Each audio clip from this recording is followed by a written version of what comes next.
Hey, what's going on, beautiful Jellyfish? It's Tracy, and today I'm going to be doing a video talking all about flex slots in Modern. And I thought this video would be really beneficial, I would say, to those who love to play on the Modern format, and I kind of wanted to define what I mean by flex slots. And I think this is a topic that honestly not a lot of people know about or understand really, and I just kind of wanted to do a video talking about it. The first thing that I really want to start out with is honestly just straight up defining what I mean when I say a flex slot. And I would really say with the definition, you know, the definition of the word flexible, it pretty much just means a slot that may change.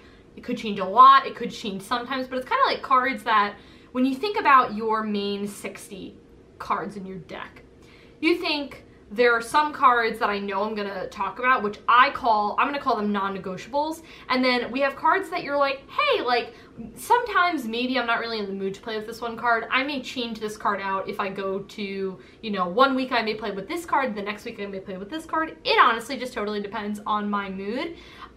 So that's pretty much what I mean by that. It's the cards that you change frequently.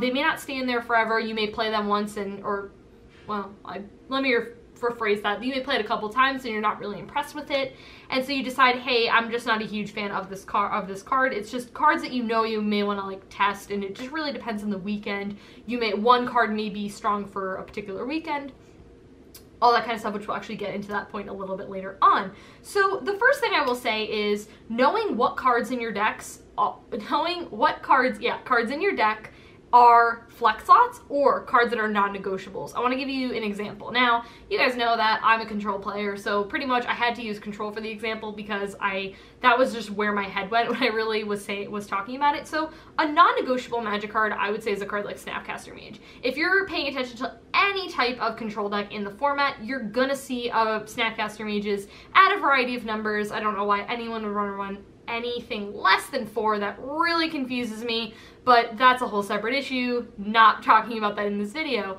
Snapcaster Mage is a card that you will look at a variety of lists and you will always see Snapcaster Mage. And that's a card that some people will be like, I want to build control on a budget. And I'm like, okay, but you need Snapcaster Mage. Like, the card is just way too good to not have.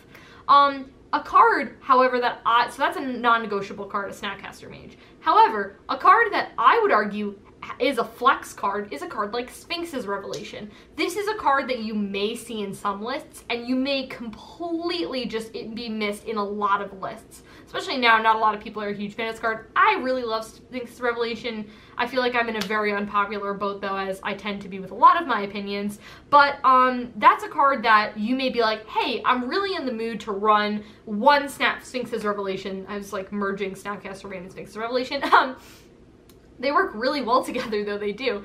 But if you're like, hey, I want to run one Sphinx's Revelation this weekend, it's in my room of flex slots or something like that. I kind of really just want to like try this out. I think it's going to be really good this weekend. Or at your FNM, a card like that may be really strong, but then the next weekend you're like, like I'm going to a GP and Sphinx's Revelation I just don't think is going to be very good there. Let me change that card for something else out.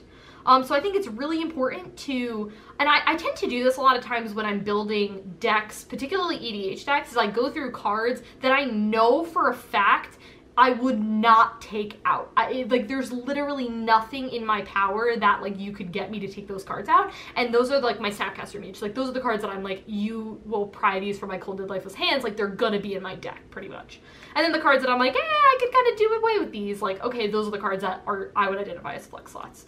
Okay, I think I gave y'all a pretty solid explanation of that. Okay, the next point is flex slots change with the current meta. I hinted at this idea a little bit at the beginning of the video, but guys, let's be real here.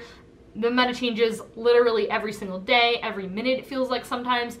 It's always going to be changing, and in my opinion, you should always have like cards that you are going to be changing depending on your current meta, because you may be like, some people get really like fixated on like a certain build, like this is the best build ever, and like but there could be other cards that are good because they're just so scared to change, especially from like a stock list. And I think that really comes from a mindset of like net decking, and that's a whole separate issue, and I actually kind of want to do another video on net decking, even though I think I've talked about it in the past.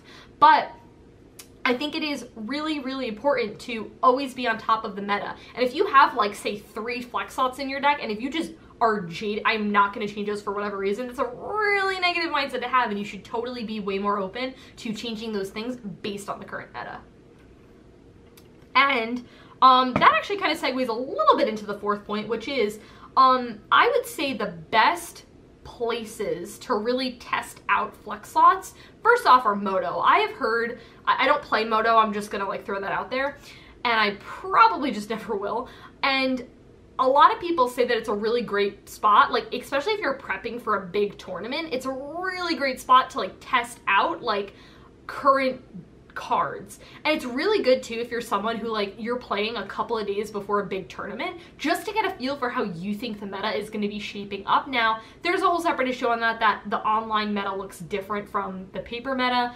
I don't really know how, I don't really know if I can speak for that, to be honest. If you guys have opinions on that, I would really love to hear them in the comments below.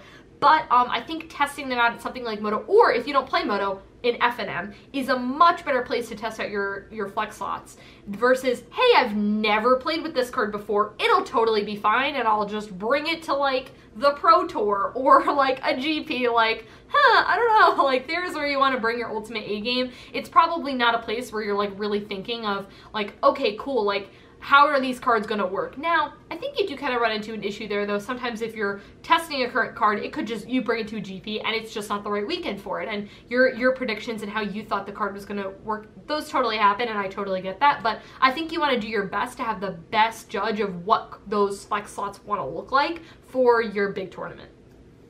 Okay, this is a thing that I will ultimately say is my downfall, and I totally know it, is don't test a card once and be super jaded. Well, that card's just bad, I'm never gonna play with that card. I am hella guilty of this point. It is honestly kind of ridiculous, where it honestly could be a matchup situation. If you're at your local game store and everyone there plays this one deck, and you've got like these two flex slots in your deck, and you're like, I'm totally testing out these cards, and then like you just lose because those cards are bad in the meta, or you just don't draw them or whatever, and you're like, well, I have to take this card out because like I didn't draw it, or every time I had it, it just was useless. Like it could honestly just be a matchup thing. It could be a weekend thing.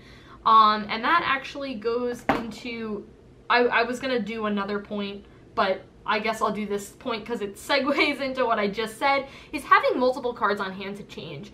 What I will say is if you are someone like me and you are a control player, you should have just like a lot of cards on hand to change your deck out. That's the really beautiful thing I love about control, is again, you do have non-negotiables, but what I really love about control is that it is so, you have a lot of flex slots in control based on what you want to do. And the thing is, a lot of people like look at control and they think they all do the same thing, and you're kind of right, they all kind of like have the same goal of like stalling the game out and controlling the board, but how they do that is different. So like a lot of times control decks just look like totally different versus some people. I feel like now a lot of people are very fixated on the way blue-white looks. However, there are different versions of blue-white that can still be successful. Again, unpopular opinion, probably, I'm full of those, but it's totally cool like to have a bunch of cards that you're like, hey, I really am thinking this weekend I'm gonna try these cards out or whatever. Like decks should kind of like be changing, which actually goes into my next point, which is that flex slots can change and should change. I'm a firm believer in this. I think some people get super, again, stuck in the way of like, this is my deck, but like honestly, I feel like cards should just be changing constantly. You should just constantly be changing, trying out things. And it does take a lot of testing, honestly, but I feel like, and again, I think you run into this issue of like net decking, is like, people are like, oh, well, like, this is the net deck that I'm using, and it's like, cool, but that net deck's like 2 weeks old, and like the meta is different, and like, it's gonna be, that deck 2 weeks ago is like old news. Like, you need something that's like current and updated. Okay, and the last point that I really want to make is that every deck has a different number of flex slots, which is honestly kind of a cool thing. And what I mean by that is, say like Affinity and like Bloom Titan are like some of the tightest deck lists I will say I think there are. And what I mean by that is, or like a deck like KCI. Those decks, if you look at them, you're not gonna see a whole lot of variation. And it's really tough if you're someone who's like, I want to play that deck, but then I also want to change these cards. Like, that to me is really hard to do because there's like, your whole deck is pretty much just a non-negotiable. Like, it is so hard to change cards in those decks, especially combo decks, because they're built in a very strategic way where once you start taking out pieces of the combo, your deck becomes worse. So it's really hard. Like, that's why it's really hard to sideboard for decks like that too, which is a whole separate issue. So pretty much what I'm saying is, when I was talking about earlier about my control example, there are like a ton of flex slots in the deck. If you're someone who, in my opinion, you could even just not net deck and you could just build a control deck and just like do whatever you want with it, which I really love. Some people probably disagree with that, but those people I think are way more leaning on the let's net deck and tweak from there. But I also think it depends on your perspective of how you deck build. Like, when you build a deck, like, what do you do? Like, what are the moving parts? I tend to be someone where I don't really, I can look at like 5 lists and then merge what I like from all of those lists. I'm not someone who like takes a deck and then edits from there. So what I will say is the numbers can change. A deck like Dredge has like a flex slot, maybe 2. It's very, very limited. So it honestly just totally depends. So don't be someone who's like, oh, I totally have like 6 cards that I can totally be flex slots and I'm playing KCI. Like, no, you don't. Like, you just don't have that kind of room. So it's really important, going back to one of my early points, is like knowing what are non-negotiables and what are flex slots is critically important in your deck, and it's going to really help you out. So, and if you're honestly not sure, I would just really like, I would look at a ton of decks. That's what I would do, is I would look at like 20 different lists of whatever and then see, okay, every single deck is running X card. That's a non-negotiable. Oh, 5 out of the decks are running 1 copy of this card. Ooh, that seems like it's a flex slot. I have a free room to do whatever I want in there. So, guys, I really hope this video was helpful. I know it's a very different, like, strange type video, but I thought that it was going to be really helpful to talk about this but like this thing that just happens in Modern that I think a lot of people like don't really know how to handle and deal with. So that is it for me, and I will talk to you guys in my next video. Bye.